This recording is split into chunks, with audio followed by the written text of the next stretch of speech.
Welcome back, everybody. My name is Max Tim. We have with us, as always, Shayna Weber. Hi, everybody. How you doing? ISA Hi, Insider everybody. News.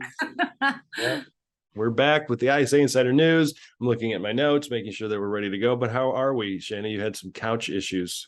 Well, got a new couch after many years of a couch the cat clawed. So was like this morning racing around trying to get the old couch out to make room, and then they came to deliver it and it's the wrong configuration. Not my error, their error. So I have to wait till tomorrow. But luckily we have a side couch. I just moved that over. Yeah, it's fine. You know, I bring it up way too often, and people are probably annoyed by me saying it, but Mercury is in retrograde, man. Right, I know. Yeah, and I lost the stone out of my ring, and It's yeah, weird. it is what it is. You just gotta roll with it all. No, right. This is thankfully it's rarely end of the world kind of stuff, but you just be careful with communications, make sure that you're overly detailed and planned. I'm not saying this to you, Shayna, and you know, you had nothing to do with the couch mishap, but even though sometimes you can, prepare as much as you want, and it's, Prepare to, yeah, have things go awry during this time. And yeah. Well, let's get into our top headline, which is a little different because it's really more of kind of like top news information, however we want to be calling it. But our top headline of the week, what do we have here? our top headline this week is all about screenplay contest season. Seems like there's just a ton of different contest competitions open right now, and we wanted to highlight those.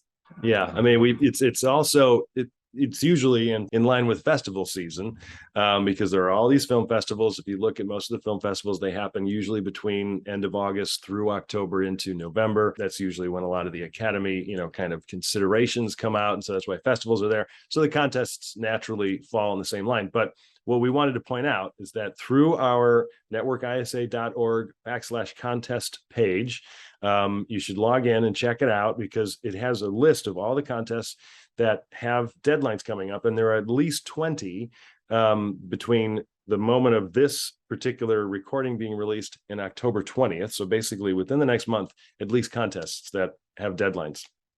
Right.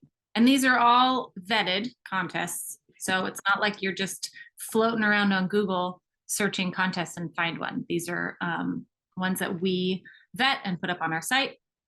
And there's some really good ones and some interesting ones and ones that are specific genre related. And it's really easy for you to do the research right here. I mean, obviously you should be thinking, okay, so Breaking Walls Thriller Screenplay Competition. Interesting. I've never heard of that. What is it? Google it, see what comes up.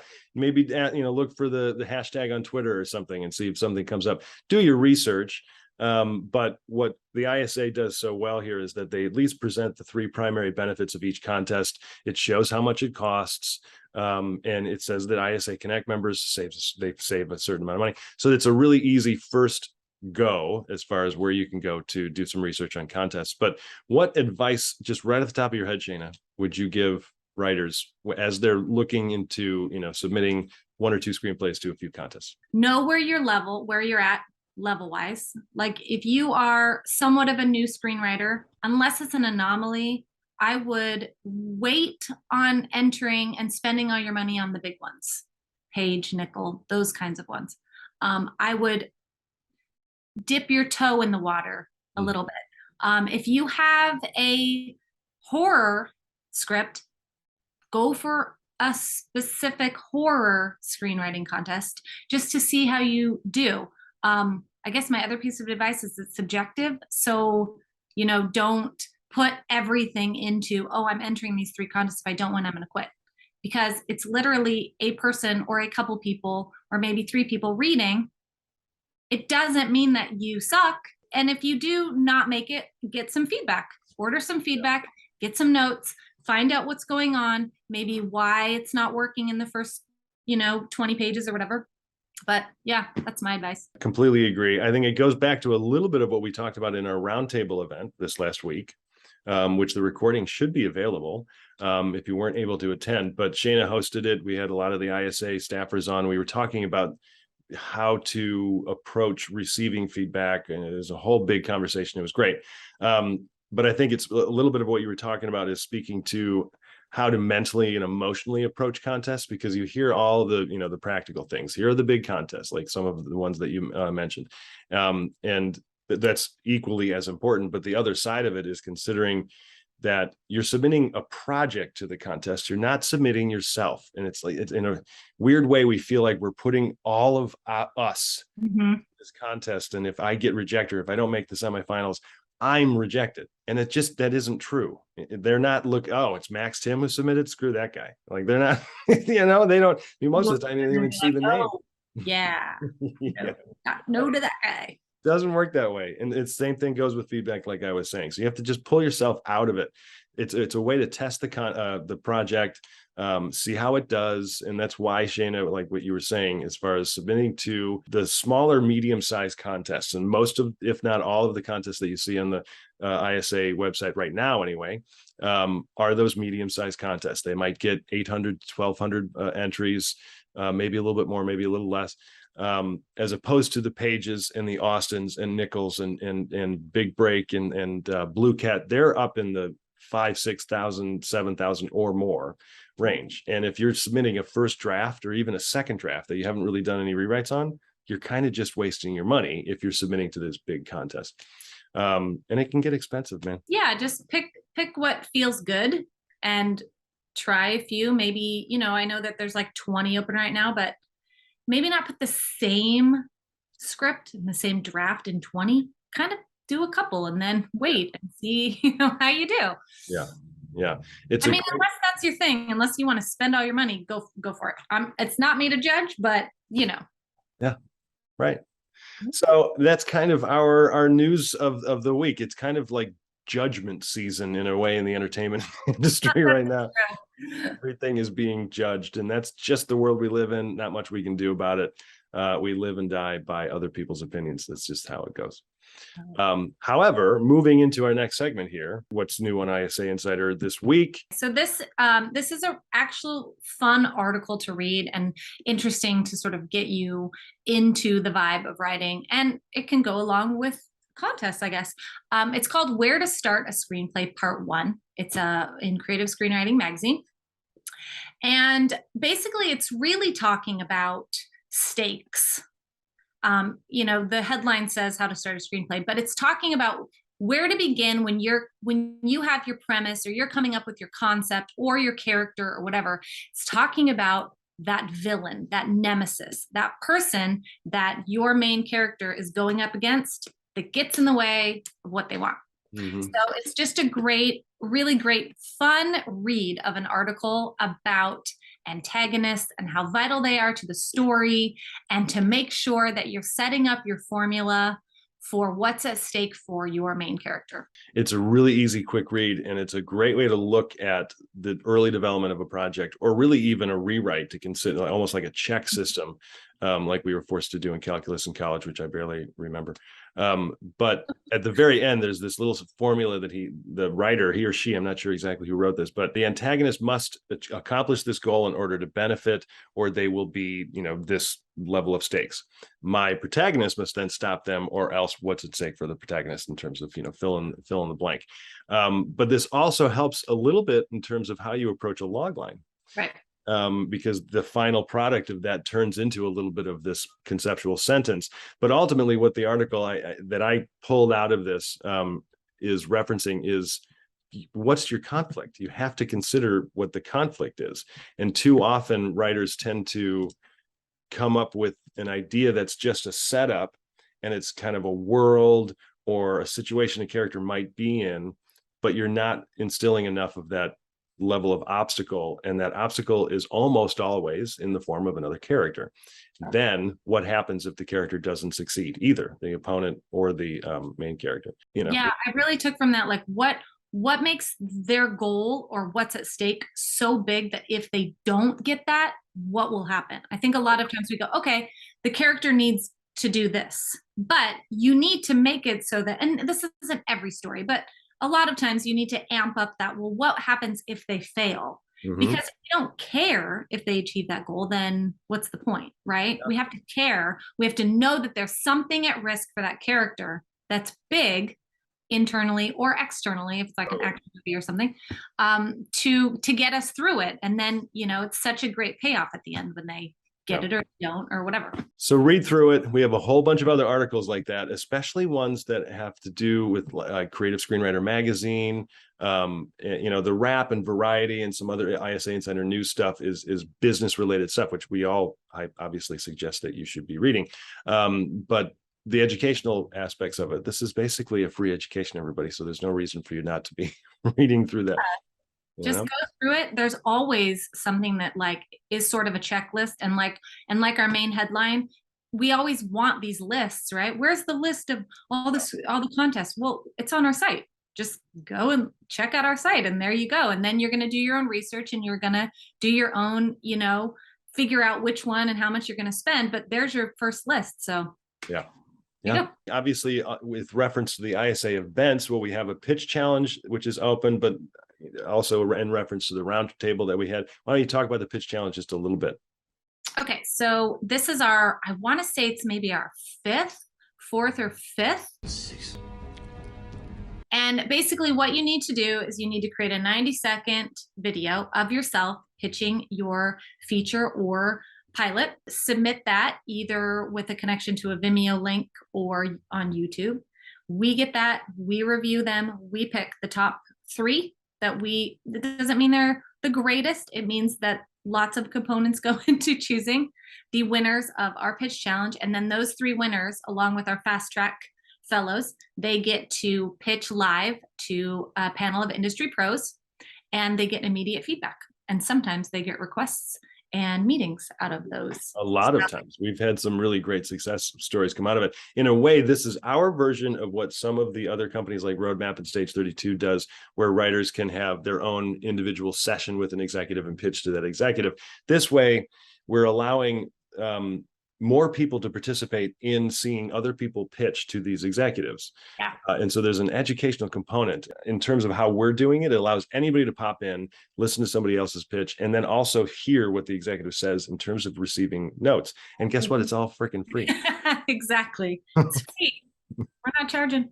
The thing that I like about it is that when you sit down and you start figuring out a short pitch, a 90-second pitch, it takes a lot. It's hard. It is like when you sit down and write your logline and your synopsis, it's like, oh, you're like, what am I doing? But you need it. And so if you can do that, and then you can be brave enough to put yourself on video and send it in, and then even if you don't make it, the structure, what yours was like. So when you're watching and you're hearing this feedback immediately after these people pitch, you're learning lessons, and you can write down things like, oh, I really liked how that person began their pitch, or I really liked how they ended their pitch, or somebody gave really great feedback about adding in, a little bit or removing a little bit. So it's really, really beneficial to you as a writer. I mean, you are going to have to pitch at some point. You cannot live in a bubble forever and just write and send it out. You're going to have to pitch, whether it's on the page or in person. So you might as well come join us and learn some things. Yeah. And the pitches are not selected just because we think this is a great idea. It's usually a little bit of a combination of, we think this is a good idea, but the pitch is really well done. So it's an all across the board kind of thing. But so anyway, that's, what ISA event is coming up. There's some more happening, of course, in the near future. But let's get into what we're watching. I watched 2 movies this weekend, everybody. Man. 2 new movies. Okay, so the first one I watched Vengeance, which was a rental, I believe. And that's the BJ Novak written and directed feature about a podcaster who goes to a small Texas town to unravel a mysterious death. Interesting. Okay. I saw it a little bit and I was really excited about it. It has Ashton Kutcher in it. It has obviously BJ Novak stars in it also. I really liked it. I thought it was a slow burn. And I know that in this day and age, it's sometimes difficult, the slow burn. It felt like it was a lot meatier than it actually was. It sounds like it's fun and it's like, ooh, a murder mystery, like Only Murders in the Building, but it's not. sort of like that, but it's like a coming of age thing for this character who's you know, kind of into himself and not really caring about anybody else. But I really like that one. And then the other one I watched Do Revenge on Netflix, which is the new teen high school movie that I loved. I thought it was so much fun. I think it's going to Okay. be the new teen movie that everyone's referencing. Is it like a thriller horror kind of thing? No, it's well, okay, so it follows a lot the plot of Cruel Intentions. It follows sort of the plot of Clueless a little bit. I mean, there's like homages to all of those great 90s movies. I think it's actually follows the plot of Strangers on a Train, where the two people hire each other to murder someone. So it's like two girls want revenge on their exes, so the other one's going to do it. But it's so fun, and just like I said, it's full of like homages to our favorite 80s and 90s Okay. movies. There's Cruel Intentions in there, there's Clueless, there's 10 Things I Hate About You, there's even Heather's in there. Okay. It's like, hey. But I really liked it. There's some good twists and turns in it. It's really fun. It's a little woke in a way that it's like they're playing with that wokeness. Okay. But I would recommend. I give it 2 thumbs up. It's Right. very. So you should Oh watch boy. it. Do we Yeah. need to start some form of a rating system? I don't know yet. I don't know. Maybe we do. But I gave both of those recommends because I enjoyed both of them for different reasons. All right. Yeah, it's like the old Blockbuster staff picks. Yeah. I watched really not much of anything new. It was all just going back to my go-tos. Rings of Power, the last episode was pretty expositional. Hmm. Did you watch it, I assume? I haven't watched it. No. Oh, okay. I haven't watched it. What about House of the Dragon? Did you watch Nope. I gave myself a break, and I'm gonna watch them during the week this week. Okay. But I'm gonna watch movies. I want to get back into the movie thing. I should do that too. I had a little bit of a trip down nostalgia lane this weekend. My grandma and my uncle passed away over the past like 2.5 weeks or so. Not tragic. It's okay. I know it sounds overwhelming, but it was one of those situations where both were ready to go. It was time, you know. So it wasn't necessarily sad. It was more of just the sadness was coming from a place of time doesn't stop. Like these things, it's a, you know, free flowing train, man. There's no stopping it. But it also made me appreciate things so much more. So it was neat. My mom grew up in this teeny little farm in the middle of Illinois. I mean, when you're out there, it's just corn for the eye, you know, as far as your eyes can see. And I don't know how my mom grew up down there, man. Do you like Martha Kent? she wanted to get out of there as a kid. She just wanted to get out. But anyway, that was a little bit of a trip down memory lane. But it was really just House of the Dragon and Rings of Power. I watched some ghost shows because I'm getting into the whole, you know, ghost investigation, Halloween spirit. But then again, I do that in like February, so it doesn't really. I know that's year round. That's not specific to Halloween season. Yeah. So that's what we're watching. Let's hit up what's happening in Twitterverse. All right. So Max found this interesting Twitter post. Tell us why you found this interesting and sort of like interesting enough to highlight. Yeah, multiple reasons. So this writer, Kawan Glover, I hope I'm saying her name correctly, but we have no affiliation with her. We found this through these 2 hashtags that all writers need to be aware of. Whether you use Twitter or not, you might want to consider at least looking at it if you are going to be in the screenwriting community, because there are a lot of hashtags that multiple screenwriters use on a regular basis. So I liked this tweet that front and center, writing community, screenwriting, Twitter. Those are 2 hashtags that people use all the time. But what she's doing is self-promotion, which we all need to do more of. But then she's showing what the promotion is. In other words, here's what I've accomplished and I'm proud of it. And then she's saying, here's to year 2 with the cheers. Like, so she's looking forward to doing even more work. But there's also a little bit of that daunting inspiration where she wrote 3 features, 2 pilots. She completed a screenwriting course, submitted to 5 competitions and 2 fellowships, and she got repped. So I think everything about this tweet is awesome. Plus, she has 1,953 likes with 65 retweets. And I mean, there's something to say about what you can do. She only has 1,300 followers in terms of her total Twitter followership. And I apologize. I think this is it's a he. Oh God, Kwan, I am sorry. I didn't look at the picture close enough. He has this beautiful long dreads, and I misread that. Hi, Kawan. Yeah. Hopefully he isn't going to watch Yeah. this.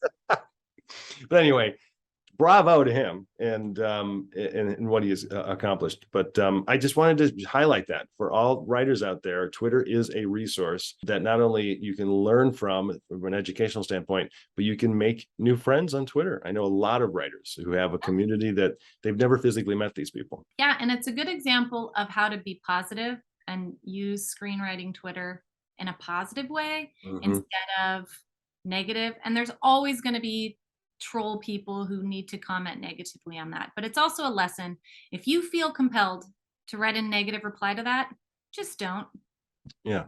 Just keep it to yourself and be happy for Kwan. You know what I mean? Just, yeah. You need to say anything? No. If you have a negative, no. Just keep it. Just move on with the day. Yeah. Wasn't it Thumper from Bambi who said, if you don't have anything good to say, don't say nothing at all? Maybe. Yeah. Full of wisdom, that Thumper. Oh man. The things I remember. But yeah, I wanted to highlight that. And for sure, there's no reason for jealousy in the screenwriting community. Yep, there is enough for everyone. Well, not really enough for everyone, but we should all be sharing. Right. A win for one is a win for all. It's right? true. It's true. All right, let's move on to the last segment. Good news of the week. What do we have here? And this is it's a good feels of the week. Yeah, this is kind of a fun one that I've seen it circulating around on social media a little bit, and it was just a joyous moment. This is also up in our articles under Deadline. It says, MASH brings together 2 stars for some reminiscing on a TV legend. So this is the 50th anniversary of the wonderful show MASH. And Mike Farrell and Alan Alda, who played Hawkeye Pierce and BJ Honeycutt, came together to celebrate the 50th anniversary. And it's just lovely to see them. I know Mike Farrell. He's my writing mentor's wife's ex-husband, so he comes around a little bit. He's a lovely gent. But it's really fun to see these two come together and remember back to when we used to watch MASH. I mean, if you're old enough to watch MASH, I'm sure it's on reruns like everywhere. I have like this weird sensation with MASH because I kind of hold this odd negative reaction to it, because I was so little that when MASH came on and the helicopter showed and they had the theme music, every single time to go to bed. Oh, right. Oh, I get that. I feel you there. Totally. I was like, what? This stupid show. I'm blaming the show. That was like your clock. It was like, yes. Yeah.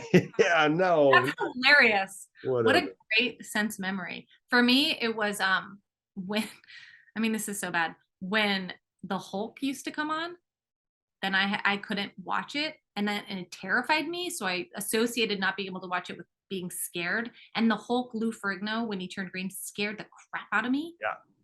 And then one time I was hiding on the stairs watching, and my aunt, who was visiting, she was like trying to be funny, not funny. She goes, "Oh, good thing Shane is not awake, because the Hulk really likes to eat children, and he'd probably come get her."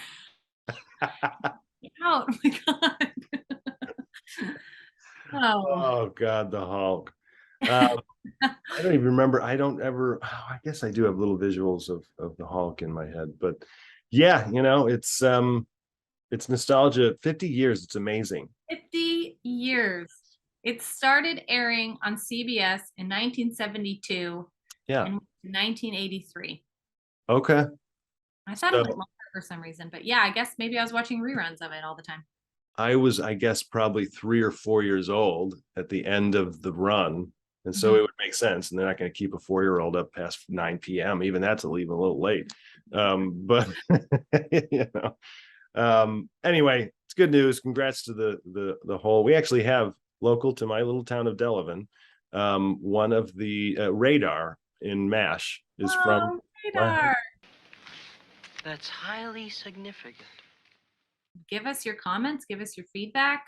We're always checking in on the YouTube page to see what people are saying, or if you have any questions. If you come across some great Twitter, something in the Twitterverse, send it our way. If you are submitting to contests, just put in the comments, here's what I'm submitting to this year, and here are the ones I recommend, here are the ones I don't recommend for whatever reason. Be, positive, don't just slander certain contests. But put it in the comments, and we'll interact with you. Promise. Yeah. All right, everybody. Have a good week. We will see you next time.